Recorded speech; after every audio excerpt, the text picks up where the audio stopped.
राम कथा के लिए प्रस्थान करते हैं। भगवान शंकर अपना इष्ट आराध्य भगवान श्री राम को मानते हैं और उनके ही हृदय में सर्वत्र बसते भी। तो मानस में बाबा गोस्वामी तुलसीदास जी ने कहा है, एक बार त्रेता युग माही, एक बार त्रेता युग माही, शंभु गए कुंभज ऋषिकाहि, शंभु गए कुंभज ऋषिकाहि। एक बार त्रेता युग माही, एक बार त्रेता युग माही, शंभु गए कुंभज ऋषिकाहि, शंभु गए कुंभज ऋषिकाहि। संग सती जग जननी भवानी, संग सती जग जननी भवानी, पूजे ऋषि अखिलेश सरजानी, पूजे ऋषि अखिलेश सरजानी।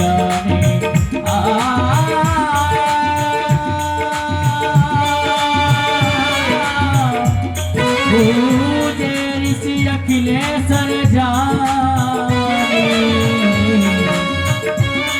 पूजे ऋषि अखिलेश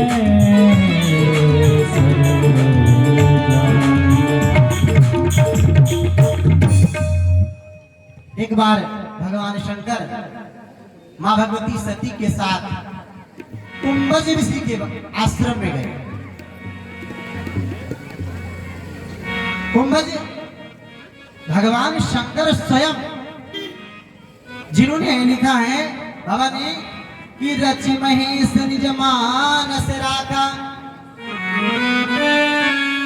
भगवान शंकर ने स्वयं भगवान राम के चरित्र का गुणानुवाद किया है, जिन्होंने स्वयं मानस की रचना की है। और वो भगवान की कथा सुनने के लिए कुंभज ऋषि में गए। कुंभज का मतलब है घड़ा, जो सागर स्वयं घड़े के पास गया है, जो स्वयं भगवान राम के आराध्य हैं, जिनको भगवान शंकर अपना स्वयं आराध्य मानते हैं, एक दूसरे के पूरक हैं। और वो सागर स्वरूप भगवान शिव कुंभज ऋषि के आश्रम में गए। कहते हैं ना, वक्ता और श्रोता। वक्ता वही है जो सागर को गागर में भरने में समर्थ हो। कुंभज ऋषि भगवान राम के अनन्य भक्त थे। भगवान शिव कुंभज ऋषि के आश्रम गए और अकेले नहीं गए, मां भगवती सती के साथ गए। संग सती जग जननी भवानी, बाबा ने बड़ा विस्तार पूर्वक वर्णन किया है। आदि शक्ति जगत जननी पराम्बा मां भगवती सती के साथ बाबा गए हैं। और जब पहुंचे हैं तो कुंभज ऋषि ने देखा कि बाबा भोलेनाथ आ रहे हैं। मां भगवती के साथ कुंभज ऋषि ने विधिवत 1650 बाबा भोलेनाथ का पूजन किया। पूजे ऋषि अखिलेश्वर ज्ञानी। जब भगवान शंकर का कुंभज ऋषि ने विधिवत पूजन किया, मां भगवती के मन में संदेह व्याप्त हो गया कि जिस कुंभज ने स्वयं इनकी पूजन किया है, उनके पास भगवान भोलेनाथ राम कथा का गुणानुवाद सुनने के लिए गए। अच्छा,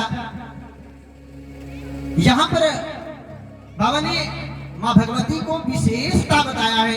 संग सती जग जननी भवानी, जगत जननी पराम्बा मैया की बहुत विशेषता से उपाधियों के साथ संबोधित किया है और विधिवत पूजन किया है। अब बाबा की पूजन कुंभज ऋषि कर रहे हैं और कुंभज ऋषि का महत्व बाबा जान रहे हैं। मां भगवती के मन में संदेह व्याप्त होगा कि जिनके गुणानुवाद के लिए, जिनके दर्शन के लिए, जिनके आश्रम में महादेव, देवाधिदेव, देवों के देव स्वयं आए हुए हैं, वो स्वयं इनका पूजन कर रहे हैं। जहां पर वो दोनों पहुंचे, बाबा ने कहा कि प्रभु, भोलेनाथ ने मुनि कुंभज ऋषि से निवेदन किया कि प्रभु, मैं भगवान राम की कथा का श्रवण करने के लिए आया। कुंभज ऋषि ने कहा कि आप तो स्वयं भगवान राम के आराध्य हैं, आपसे ज्यादा राम के गुणानुवाद का वर्णन कौन कर सकता है? तो कृपया आप वर्णन करें, हम लोगों को कृतार्थ करें, हम लोगों को श्रवण कराएं। भगवान भोलेनाथ ने कहा कि नहीं, जो व्यक्ति दूर से श्रवण करने आया है, हम आपके दरवाजे आए हैं, तो हमारा आतिथ्यकार आपका उत्तरदायित्व है, परंतु हमारा निवेदन भी सुनना आपका उत्तरदायित्व। अच्छा, भगवान शंकर स्वयं रच महेश निज मानस राखा, जिन्होंने स्वयं मानस की रचना करके, लेकिन वो भगवान राम के गुणानुवाद सुनने के लिए कुंभज ऋषि के आश्रम में गए। ठीक इसके विपरीत लिखा है, गयो गरुण जहाँ बसई भुसुंडा, गयो गरुण जहाँ बसई भुसुंडा, मतिया कोंडा भगति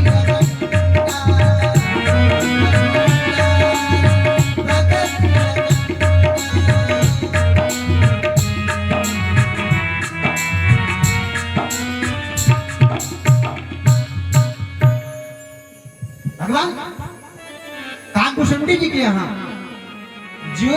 जो भगवान के जिन योगी ऋषि मुनि अनन्य घोर तपस्या करते हैं, जब कहीं थोड़ा सा भगवान का दर्शन प्राप्त होता है और उन भगवान को स्पर्श मात्र संभव नहीं है, और वो गरुण जिन भगवान को स्वयं अपने ऊपर सवार होकर के नित्य प्रति आसीन रखता है, और वो गरुण विक्षिप्त प्राणी एक पक्षी रूप में भगवान मुनिराज काकभूषुंडी के यहाँ भगवान राम की कथा सुनने के लिए गए।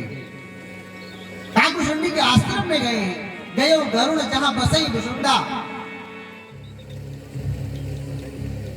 ऐसे ही कुंभज ऋषि कहाँ भगवान भोलेनाथ कैलाश में रहते हैं उत्तर दिशा में, और कुंभज ऋषि का आश्रम दक्षिण दिशा में। उत्तर से दक्षिण की इतना दूर से भगवान राम कथा को सुनने के लिए गए। राम कथा का महत्व इतना अधिक दर्शाया गया है कि जब हम भगवान राम के स्वरूप को, मैंने प्रातः काल बेला में प्रथम सत्र में बताया था कि जब हमारे अंदर भगवान से व्याप्त भगवान तक पहुंचने के लिए कोई न कोई संबंध आवश्यक है, चाहे वो शक्ति भाव हो, चाहे दास्य भाव हो, चाहे वात्सल्य भाव हो, जब तक हमारा संबंध परमात्मा के प्रति नहीं होगा तब तक हम वहां तक नहीं पहुंच सकते। समस्त वेद वेदांत का सार यही है। इसी के लिए भगवान शिव पक्षीराज गरुड़ काकभूषुंडी के आश्रम में जाते हैं भगवान का गुणानुवाद करने के लिए। और कुछ दिनों के बाद अच्छा वहां पर जाकर के पहुंचते हैं, तो अंततः निवेदन करने पर कुंभज ऋषि राम कथा का गुणानुवाद करते हैं। बाबा ने लिखा है, राम कथा मुनि बरज बखानी, राम कथा मुनि बरज बखानी, महेश परम सुख महेश परम सुख मानी, महेश परम सुख मानी, मुनि सन विदा मांग त्रिपुरारी, मुनि सन विदा मांग त्रिपुरारी, चले भवन संग चले